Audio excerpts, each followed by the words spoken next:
గణేశాయ నమః, గాయత్రీదేవ్య నమః, ఓం శం శనేశ్వరాయ నమః. అయితే రాబోయేటటువంటి 27వ తారీఖున శని త్రయోదశి రాబోతోంది కదా.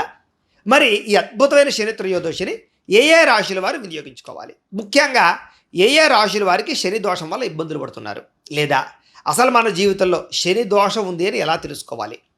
ఈ శని త్రయోదశి రోజున మనం ఏ పరిహారాలు చేసుకోవడం వల్ల సంపూర్తిగా శని దోషం తొలగడమే కాదు, భవిష్యత్తులో కూడా శని అనుగ్రహం కలిగి మన జీవితంలో సకలైశ్వర్య భోగభాగ్యాలు అనుభవిస్తాము అనే విషయాన్ని మనం ప్రత్యేకంగా తెలుసుకునే ప్రయత్నం చేద్దాం. ఎందుకంటే ఈ వీడియో చాలా చాలా ముఖ్యమైన వీడియో. ఎందుకంటే అస్తమాటు ఇలాంటి జ్యేష్ఠ శని త్రయోదశి రాదు. జ్యేష్ఠ మాసం అంటే శనీశ్వరుడికి చాలా ఇష్టం. ఎందుకంటే ఆయన కూడా జ్యేష్ఠ మాసంలో అమావాస్య రోజు పుట్టాడు కాబట్టి ఇంత అద్భుతమైనటువంటి శని త్రయోదశి రోజున ఎవరైతే వినియోగించుకుంటారో వాళ్ళు చాలా అదృష్టవంతులని చెప్పచ్చు. కాబట్టి ఎవరూ కూడా ఈ వీడియోని మాత్రం మిస్ కాకుండా చూడే ప్రయత్నం చేయండి. మంచి ఇన్ఫర్మేషన్ మీకు రాబోతుంది. అయితే సాధారణంగా కుంభరాశి వారికి, మీనరాశి వారికి, మేషరాశి వారికి ఏలినాటి శని నడుస్తుందో మనకు తెలుసు. వాళ్ళు ఆల్రెడీ ఎంత అనుభవించాలో అంత అనుభవిస్తున్నారు, ప్రత్యేకంగా మనం చెప్పక్కర్లేదు. ఇక సింహరాశి వారికి చూసుకుంటే అష్టమ శని. వాళ్ళు కూడా మానసికంగా ఎంత క్షోభ అనుభవిస్తున్నారో, ఆరోగ్యపరంగా ఎన్ని ఇబ్బందులు పడుతున్నారు, కుటుంబ సమస్యలతో బాధపడుతున్నారో తెలుసు. ఇక ధనుస్సు రాశి వారి గురించి చూసుకుంటే వాళ్ళకి అర్ధాష్టమ శని, ఇంకా తీవ్ర ప్రభావం. మిగతా రాశుల వారన్నీ ఎన్ని సమస్యలు అనుభవిస్తున్నారు, వీళ్ళు ఒక్కరు అన్ని సమస్యలు అనుభవిస్తున్నారు. అంతేకాదు జాతకంలో శని మహర్దశ నడుస్తూ ఉండే వాళ్ళు కూడా ఈ ప్రభావం ఉంటూ ఉంటుంది. ముఖ్యంగా 5 రాశుల వారికి మాత్రం తీవ్రంగా ప్రభావం ఉందని మనకు తెలుసు. దీనివల్ల ఎలాంటి సమస్యలు అనుభవిస్తున్నారు? ఆరోగ్యపరంగా సమస్యలు, మానసిక అశాంతి, అలాగే ప్రశాంతత లేకపోవడం, మెంటల్ టెన్షన్లు ఎక్కువైపోవడం, పని ఒత్తిడి ఎక్కువైపోవడం, చేసే పని ఏది కలిసి రాకపోవడం, అలాగే ఉద్యోగాలు చేసే చోట, వ్యాపారాలు చేసే చోట ఇబ్బందులు ఎదురవ్వడం, అలాగే ఉద్యోగ నష్టాలు, మాట పడడాలు, మాట పట్టింపులు, తగాదాలు, కుటుంబ వివాదాలు, భార్యాభర్తల మధ్య సఖ్యత లేకపోవడాలు, మనస్పర్ధలు రావడాలు, అనుమానపు ఆలోచనలు, వివాహేతర సంబంధాల వల్ల భార్యాభర్తల మధ్య క్లేశాలు, పిల్లల మాట వెనకపోవడాలు, డబ్బు విపరీతంగా ఖర్చు అవ్వడాలు, అప్పుల బాధలు తట్టుకోలేకపోవడాలు, రుణాలు పెరిగిపోవడాలు, వృధా ఖర్చులు, వృధా ప్రయాణాలు, అనారోగ్య సమస్యలు, హాస్పిటల్కి అస్తమాటు వెళ్ళడాలు, డబ్బులు ఖర్చు పెడుతూ ఉండడాలు, టెస్టింగ్లు చేయించుకుంటూ ఉండడాలు, కొంతమందికి అయితే వ్యసనాల పాలవడాలు, షేర్ మార్కెట్లో జోతలో డబ్బులు పోగొట్టుకోవడాలు, ఇలాంటివన్నీ శని దోషం వల్లే. అంతేకాదు కోర్టు సమస్యలో తెలియకుండా ఇరుక్కోవడాలు, పోలీస్ కేసుల్లో తెలియకుండా ఇరుక్కోవడాలు, చిన్న త్రుటిపాటినే ప్రమాదాలు జరగడాలు, ప్రమాదాలు యాక్సిడెంట్లు జరుగుతూ ఉండడాలు, అలాగే దీర్ఘకాలిక రోగాలు లేని వారికి రావడాలు, అలాగే కావలసిన వాళ్ళతో గొడవలు, కుటుంబంలో గొడవలు, అన్నదమ్ములతో అక్క చెల్లెలతోటి వివాదాలు, ఇలాంటి సమస్యలన్నీ మీకు ఉన్నాయి అంటే కనుక మీలో ఖచ్చితంగా శని దోషం ఉన్నట్టే. ఎందుకంటే శనీశ్వరుడి వల్ల ఇలాంటి సమస్యలన్నీ కలుగుతూ ఉంటాయి. అయితే ఇక్కడే మనకు అనుమానం వస్తుంది, ఏమండి శనీశ్వరుడు అంత దుర్మార్గుడండి, అంత దారుణంగా మనల్ని హింసిస్తాడండి అని చాలామంది విచిత్రంగా మాట్లాడుకుంటూ ఉంటారు. ఈ వీడియో వింటే అలాంటి వాళ్ళందరూ ఆలోచనలు పటాపంచలైపోతాయి. ఎందుకంటే శనీశ్వరుడు అంటే సామాన్యుడు కాదు. ఆయన ఎంత ఇబ్బంది పెడుతున్నాడో, ఎన్ని సమస్యలకు గురి చేస్తున్నాడో, దానికి తిరిగి కొన్ని 10 రెట్లు 100 రెట్లు తిరిగి మనకు సుఖాలని, భోగాల్ని, ఐశ్వర్యాన్ని ఇచ్చేవాడు కూడా ఆయనే. కానీ ఎవరికి తెలియదు ఈ విషయం. ఆయన ఎందుకు ఇలాంటి సమస్యలు ఇస్తాడో కూడా తెలియదు. కానీ ఆయన్ని ఆడి పాడేసుకుంటుంటారు. ఎందుకంటే సాధారణంగా శనీశ్వరుడు ఎప్పుడు పుట్టాడంటే కనుక, అసలు ఈయన జనన రహస్యం ఏంటంటే కనుక, సూర్య పరమాత్మ గురించి ఛాయాదేవి విపరీతంగా తపస్సు చేస్తూ ఉంటుంది. సూర్యుడికి చాలా దగ్గరగా ఉండి తపస్సు చేస్తూ ఉంటుంది. అలాగే తద్వారా సూర్యనారాయణ స్వామివారు ఛాయాదేవిని అనుగ్రహిస్తాడు. అయితే ఆ సమయంలో ఛాయాదేవి సంతానం కావాలని కోరుకుంటుంది. ఆ రకంగా సంతానం కలుగుతారు. ఎవరికి? సూర్యనారాయణమూర్తికి, ఛాయాదేవికి సంతానం కలుగుతాడు శనీశ్వరుడు. విచిత్రం ఏమిటనుకుంటున్నారు? ఆ పుట్టినటువంటి బాలుడు మరి ఛాయాదేవి బాగా వేడికి దగ్గరగా ఉంది కదా, సూర్యనారాయణమూర్తికి దగ్గరగా ఉంది కదా, అందుచేత ఆ ప్రభావం లోపల ఉన్నటువంటి బిడ్డ మీద పడి ఆయన పుట్టడమే నల్లగా పుట్టాడు. ఎప్పుడైతే అలా పుట్టాడో సూర్యనారాయణ స్వామివారు ఛాయాదేవిని పిలిచి, ఎవడి బిడ్డ, నా పోలికలు ఎక్కడా లేవు, నేను చూసే చాలా ఎర్రగా తేజస్సుతోటి మెరిసిపోతూ ఉంటాను చాలా, కానీ ఈ కుర్రాడు ఏంటి నల్లగా ఉన్నాడు, నీ పోలిక లేదు, నా పోలిక లేదు, వీడు నాకు సంబంధించినటువంటి బిడ్డ కాదంటాడు. వెంటనే ఛాయాదేవి చాలా బాధపడుతుంది. అలాగే లోపల ఉన్న బిడ్డ పెరిగి పెద్దవాడు అయిన తర్వాత చాలా అవమానానికి గురవుతాడు. ఈ అవమానాన్ని తట్టుకోలేక, ఇంచేత సొంత తండ్రే నువ్వు నా కొడుకువా అని అనుమానిస్తే ఎంత దారుణంగా ఉంటుంది చూడండి, చెప్పండి. అలాంటి శనీశ్వరుడికి ఎంతో బాధ కలిగితే అప్పుడు చాలా దారుణంగా ఇబ్బంది పడతాడు. అయితే ఈ వెంటనే శనీశ్వరుడు ఆ బాధపడి తన యొక్క తీవ్ర ప్రభావంతో సూర్యనారాయణమూర్తిని చూస్తాడు. చూడండి, శనీశ్వరుడు అంత వాడు తండ్రి అయిన సూర్యనారాయణమూర్తి కూడా ఇబ్బంది పెట్టగలడు తలుచుకుంటే. ఎప్పుడైతే తన తీవ్ర దృష్టితోటి చూశాడో సూర్యనారాయణమూర్తిని, ఆయన కూడా నల్లగా పడిపోయాడు. ప్రపంచానికి సూర్యకాంతి లేదు. ఇదేంటిది నన్ను ఇలా మార్చేసాడేంటి, ఇది ఎక్కడ సమస్య, నాకు ఈ దోషం ఎలా పోతుంది, శని దోషం ఎలా పోతుంది అని చెప్పేసి ఈశ్వరుని పట్టుకుని ప్రార్థన చేసి ఎంతో తపస్సు చేశాడు శనీశ్వరుడు. చేస్తే అప్పుడు ఈశ్వర అనుగ్రహంతో మళ్ళా తిరిగి బారుడు ప్రకాశవంతం అయ్యాడు, తన రంగు తన రూపు వచ్చింది ఆయనకి. సరే, ఇదంతా జరిగిన తర్వాత శనీశ్వరుడికి అనిపించింది, నాకు ఇంత దారుణమైన పరిస్థితి కలిగింది కదా, ఈ అవమానాన్ని ఎలాగైనా పోగొట్టుకోవాలి అని చెప్పి ఏం చేశాడంటే కాశీ వెళ్ళిపోయాడు. ఆయన కాశీ వెళ్ళిపోయి ఆయన కూడా ఈశ్వరుడు గురించి ఘోరంగా తపస్సు చేశాడు.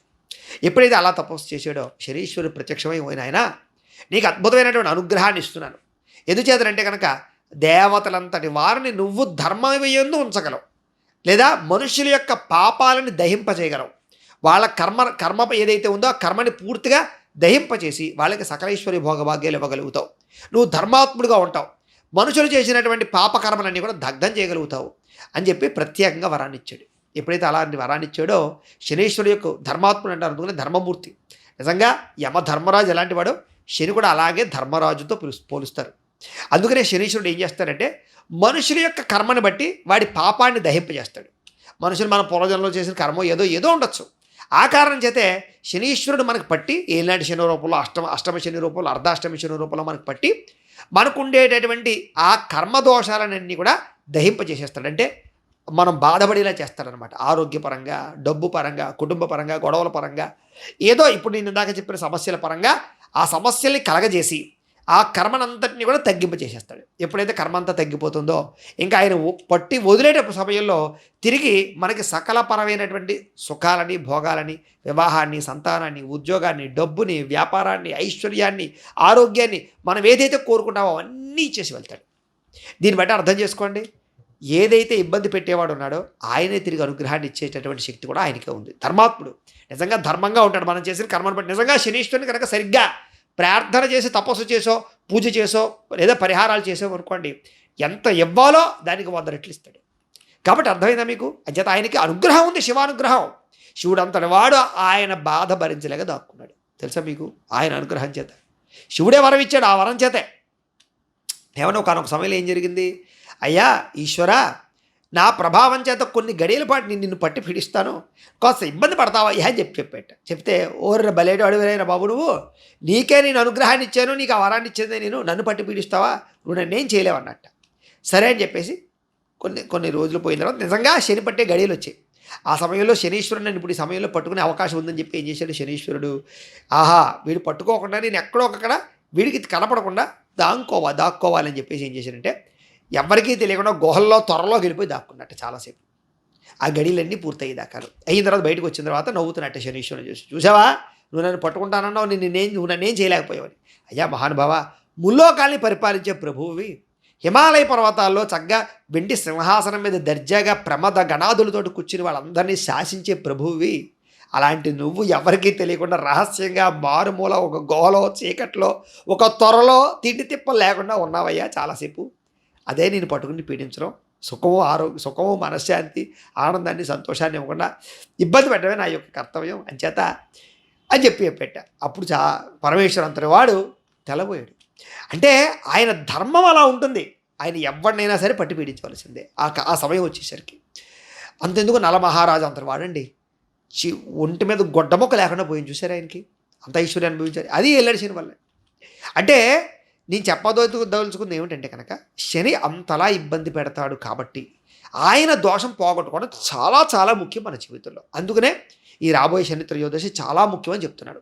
కాబట్టి అందరూ కూడా ఇలాంటి సమస్యలతో బాధపడే వారందరూ కూడా మీ గోత్రాల పేర్లు మాకు తెలియజేసినట్లయితే మీ గోత్రనామాలు మేము రాసుకుని మా పీఠంలో ఆ రోజున చక్కగా బ్రాహ్మణులు పెట్టి శనికి సంబంధించిన మూలమంత్రాన్ని జపం చేయించి కొన్ని లక్షలు, అలాగే శనికి సంబంధించిన తిల మండపం వేసి దాంట్లో శనీశ్వరుని ఆవాహన చేసి ఆరాధన చేసి మందపల్లిలో ఒక 2 బ్రాహ్మణులు పంపించి అక్కడ తైలాభిషేకాన్ని బ్రాహ్మణుల చేత చేయించడం, అలాగే మా పీఠంలోని మళ్ళా తర్పణాలు చేయించడంతో పాటుగా శనికి సంబంధించిన మూలమంత్రాన్ని కొన్ని ఈ యొక్క హోమం చేయించడం, అలాగే నవగ్రహ మంత్రాలని, మృత్యుంజయ మంత్రాలని, అలాగే ప్రధానంగా రుద్రమంత్రాలను కూడా ఆ రోజు చక్కగా హోమం చేయించడం జరుగుతుంది. హోమం చేయించి ఇలాంటి మాలలు ఉంటాయి శనీశ్వరుడికి ప్రీతి కలిగిన మాలలు, ఇలాంటి మాలలు శనీశ్వరుడి దగ్గర పెట్టి పూజ చేసి ఈ పూజ చేసినటువంటి మాలలతో పాటుగా ప్రసాదాన్ని కూడా మీకు చక్కగా కొరియర్ ద్వారా పంపించడం చేస్తున్నాం. అంతేకాదు ఆ పూజా వీడియో అంతా కూడా మీకు రికార్డు చేసి దానికి సంబంధించిన పూజ లింకు మీకు వాట్సాప్లో పంపించే ప్రయత్నం చేస్తున్నాం. కాబట్టి చక్కగా ఈ కార్యక్రమంలో ప్రతి ఒక్కరూ ఖచ్చితంగా పాల్గొనండి. మంచి అవకాశం సద్వినియోగపరుచుకోండి. ఇందులో పాల్గొనాలనుకున్న ఉద్దేశం ఉన్నవారు వీటికి అయ్యే రుసుము 2,000 రూపాయలు మాత్రమే. కాబట్టి ఈ పైన కనపడుతున్నటువంటి లేదా కింద కనపడుతున్నటువంటి ఈ యొక్క వాట్సాప్ నంబర్లు కనపడుతున్నాయి చూసారా, ఆ వాట్సాప్ నంబర్లకి మీ గోత్రము, మీ పేర్లు, మీ ఇంటి అడ్రస్, పిన్ కోడ్ నెంబర్తో సహా చక్కగా మాకు వాట్సాప్ చేయండి. వాట్సాప్ చేసి చక్కగా మీకు అందులోని పేమెంట్ లింక్ వస్తుంది. చక్కగా మీరు పేమెంట్ కూడా చేయొచ్చు. చేసి అడ్రస్ కూడా పెట్టినట్లయితే మీకు చక్కగా ఈ కార్యక్రమాలు నిర్వర్తింపజేసే ప్రయత్నం చేస్తాం. ఖచ్చితంగా ఈ పూజ పూర్తయిన తర్వాత మీ జీవితాల్లో మార్పు మీరు గమనించి తీరతారు, అందులో అనుమానం ఏమీ లేదు. కాబట్టి అంత విశేషమైన కార్యక్రమం జరుగుతుంది కాబట్టి ప్రతి ఒక్కరు కూడా ఈ కార్యక్రమంలో పాల్గొనండి, ఆయన అనుగ్రహాన్ని పొందండి. మరొక్కసారి ప్రత్యేకంగా తెలియజేస్తూ, మళ్ళీ ఇలాంటి అవకాశం ఎప్పుడు వస్తుందో తెలియదు కాబట్టి ఈ వీడియో విన్న ప్రతి ఒక్కళ్ళు ఖచ్చితంగా అదృష్టవంతులు, శని దోషం పోగొట్టుకుంటారు. కాబట్టి చక్కగా ఇప్పుడు మీకు స్క్రీన్ మీద కనపడుతున్నటువంటి శనీశ్వరుడు కనపడుతున్నారు చూసారా, ఈయన కూడా ఒకసారి ఏంటంటే ఓం శం శనేశ్వరాయ నమః అని నమస్కారం చేసుకోండి దాన్ని. ఎందుకంటే ముందర ఆయన అనుగ్రహం లేకపోతే అసలు మనం ఇలాంటి పరిహారాలు కూడా చేసుకోలేము. కాబట్టి ఒక్కసారి ఆయనకి నమస్కారం చేసుకుని ఇక్కడ కనపడుతున్నటువంటి లైక్ బటన్ కొట్టి కింద కామెంట్లో కూడా ఒక్కసారి ఏం చేస్తారంటే ఓం శం శనేశ్వరాయ నమః అని కామెంట్ పెట్టండి. ఎందుకంటే ఒక్కసారి ఆ నామాన్ని వ్రాయడం వల్ల కూడా మనకు చూడండి, రామకోట రాస్తే ఎంత ఫలితమో అలాగే ఏదైనా ఒక నామాన్ని రాయడం వల్ల కూడా 100 రెట్లు ఫలితం. అందుకని ఒక్కసారి కామెంట్లో ఓం శం శనేశ్వరాయ నమః అని కామెంట్ రాయండి. తద్వారా కూడా కొంత శని అనుగ్రహం కలుగుతుంది ఇమీడియట్లీగా. ఎందుకంటే అసలు ఆయన అనుగ్రహాలను ఎందే మనం శని దోషం కూడా పోగొట్టుకోలేము. కాబట్టి ఆ దోషం పోగొట్టాలంటే కనుక కాస్త ఒక్కసారి లైక్ చేసి కామెంట్ పెట్టే ప్రయత్నం చేయడానికి మరొకసారి తెలియజేస్తూ, అలాగే రాబోయే రోజుల్లో మరొక మంచి వీడియోలో మనం కలుసుకునే ప్రయత్నం చేద్దాం. మీ అందరికీ శని దోషం సంపూర్తిగా తొలగాలి అని ఆ ఈశ్వరుని శనీశ్వరుని ప్రార్థన చేస్తూ స్వస్తి.